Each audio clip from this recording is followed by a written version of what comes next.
What is going on, everybody? Darkside Phil here, and welcome to my April special. And every April, for the past several years, since I've even been doing videos on YouTube, I take a little bit of time out in early April to talk about the greatest.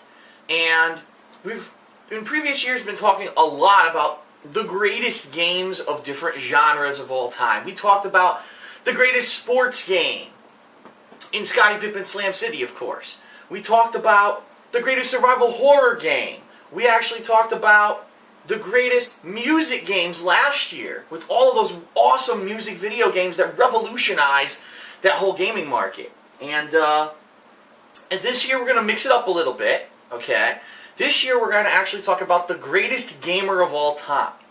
Now, you may be thinking, wow, there's so many good gamers out there. I mean, there's professional level fighting game players, and there's MLG for first-person shooters, and what about the huge and giant competitive circuit that there is for StarCraft and StarCraft 2, and what about League of Legends? There's just all this competitiveness when it comes to video games, and there always has been. And there's people who tire aimlessly at achieving a higher level of excellence when it comes to competitive gaming. And so when you really want to narrow it down to who is the greatest gamer of all time, there's just such a wide gamut of people who you would consider.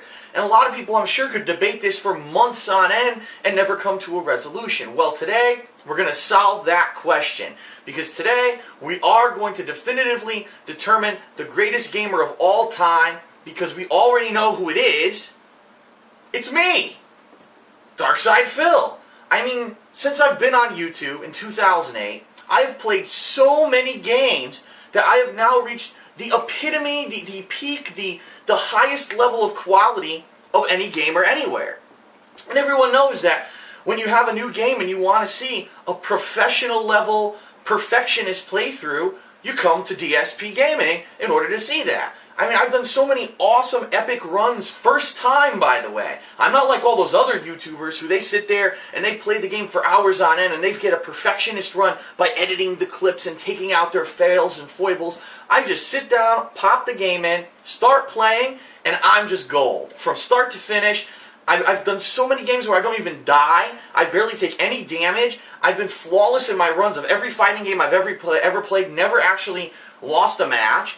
And in so many games, just getting the platinum trophies right off the bat and getting every achievement and being a completionist and just really showing that level of excellence. And I really feel that it's come from the fact that I dedicate myself so much to being patient with the games. I never try to rush through. I always take my time because everyone knows that when you take your time, you actually will learn the game mechanics, the controls. By just rushing in willy-nilly, you can have a lot of epic fails and rages and problems, and that's the problem with most gaming YouTubers today. They don't take the time to be patient like I am.